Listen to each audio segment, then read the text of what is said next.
माझ्या घरी हे 2-3 लोक आले आणि आम्ही इन्कम टॅक्सच्या ऑफिसचे ऑफिसर आहोत अशी माहिती दिली आणि तुमच्याकडून मला सगळी माहिती पाहिजे आणि म्हणून ते घरात आले आणि मला ते सगळी माहिती विचारत होते आणि तुमच्या काय म्हणतात बा सगळी पैसे किती आहे, कुठे आहे, कोणत्या अकाउंटला आहे, सगळी आम्हाला माहिती पाहिजे. मी म्हटलं बा ही माझ्याकडे नाही आहे, माझ्या वकिलाकडे आहे. तिकडे चला, ते माझ्याबरोबर तिथे आले चांडक वकिलाकडे आणि मग तिथेच गेल्यावर त्यांच्याही लक्षात आलं काय फ्रॉड आहे. हे जे ऑफिसर आले हे फ्रॉड आहे हे त्यांच्या लक्षात आलं, माझ्या मुलाच्या लक्षात आलं. त्यांनी पोलीस कंप्लेंट केली इकडे. अशा प्रकारचा असा प्रकार झाला. अशा प्रकारे खोटी केस निर्माण करून मला गोवण्याचा प्रयत्न त्यांनी केला. तक्रारदार चिंतामण दशरथ कोंगरे यांच्याकडे दुपारी 4 वाजताच्या दरम्यान 3 इसम गेले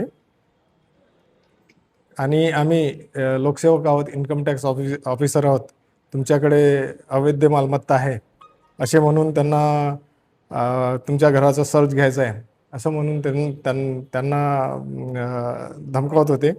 आणि त्यावेळेस त्यांना संशय आल्याने त्यांनी त्यांचे CA चांडक यांना बोलवून व्हेरीफाय केलं असता त्यांच्यासुद्धा लक्षात आलं की हे काहीतरी लोकसेवक नसून चुकीचे लोक आहेत. त्यावेळेस त्यांनी आम्हाला पोलीस स्टेशनला कळवलं आणि लगेच आम्ही स्टाफ पाठवून त्यांना पोलीस स्टेशनला आणून व्हेरीफाय केलं असता, इन्कम टॅक्स ऑफिसरकडून व्हेरीफाय केलं असता ते त्यांचे आय कार्ड डुप्लिकेट आणि सर्च वॉरंटसुद्धा डुप्लिकेट असल्याचे लक्षात आले. त्याच्यावरून आम्ही त्यांची तक्रार घेतली व कलम